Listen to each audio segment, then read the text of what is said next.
स्वागत है आप सभी का एक बार फिर से ज्योग्राफी विद रहमान सर के यूट्यूब चैनल पर। और हम सेमेस्टर थर्ड के पेपर देख रहे थे 2022 वाले। इसमें एडवांस ज्योग्राफी ऑफ इंडिया वाला ये पेपर आया है। देखते हैं इस पेपर में कौन कौन से इंपॉर्टेंट प्रश्न हैं। 10 प्रश्न छोटे देखते हैं पहले। यह विशाल मैदान की मिट्टियाँ कौन कौन सी पाई जाती है वो बताना है आपको। 3, 4, 5 जितनी प्रकार की है। दक्कन का पठार के बारे में दो लाइन लिखनी है आपको। बंगाल की खाड़ी में गिरने वाली सभी नदियों के नाम लिखने हैं आपको। मालाबार तट किसे कहते हैं, कहाँ से कहाँ तक है, ये लिख देना है आपको। अगर लंबाई भी बताए तो वो भी लिख देनी है। सौर ऊर्जा क्षेत्र भारत में कौन कौन से हैं, नाम लिखने हैं। जनसंख्या वृद्धि भारत में, इसमें या तो परिभाषित कर दीजिए इसको या इसमें 2 लाइन लिख दीजिए। भारत में पिछले साल से पिछले साल कितनी हुई है ये भी लिख सकते हैं। नर्मदा जल विवाद बहुत महत्वपूर्ण और हाईलाइट विवाद है, इसके बारे में 2 लाइन लिख सकते हैं आप। महानदी की सहायक नदियाँ कौन कौन सी है, 4-5 है, वैनगंगा, मेनगंगा वगैरह। भारत में वनोन्मूलन के कारण क्या क्या है, और भारत में हरित क्रांति revolution, green revolution in India. ये छोटे प्रश्न हैं। और बड़े प्रश्नों में हम जो 8 प्रश्न आएंगे इसमें से 4 करने हैं, ये देखते हैं।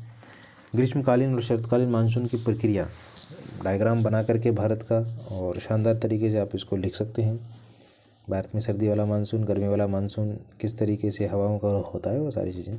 भारत में मृदा के प्रमुख प्रकार और उनके वितरण का वर्णन। मिट्टियाँ लिख सकते हैं भारत की, कौन कौन सी मिट्टियाँ हैं और कहाँ कहाँ हैं पाई जाती है।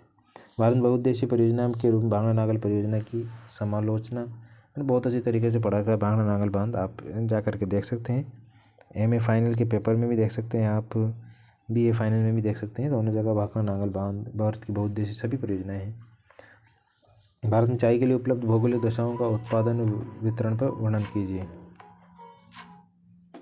भारत में चाय के लिए उपलब्ध भौगोलिक दशाओं उत्पादन तथा वितरण का वर्णन कीजिए। चाय से संबंधित प्रश्न है।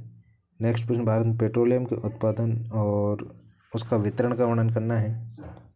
अगला प्रश्न जो है वो है भारत में लौह इस्पात उद्योग का विस्तृत वर्णन, और भारत के प्रमुख आर्थिक प्रदेशों को विभाजित करना है भारत को, और उस पर एक लेख आर्थिक प्रदेश मैंने आपको लिखा ही रखा है। और भारत में राज्यों के बीच जो नदी जल विवाद है उसके बारे में आपको बताना है। तो ये सारे प्रश्न जो है पूछे गए हैं 2022 सेमेस्टर थर्ड के एग्ज़ाम में इंडियन ज्योग्राफी में। उम्मीद है आपको ये प्रश्न पत्र बहुत काम का रहेगा।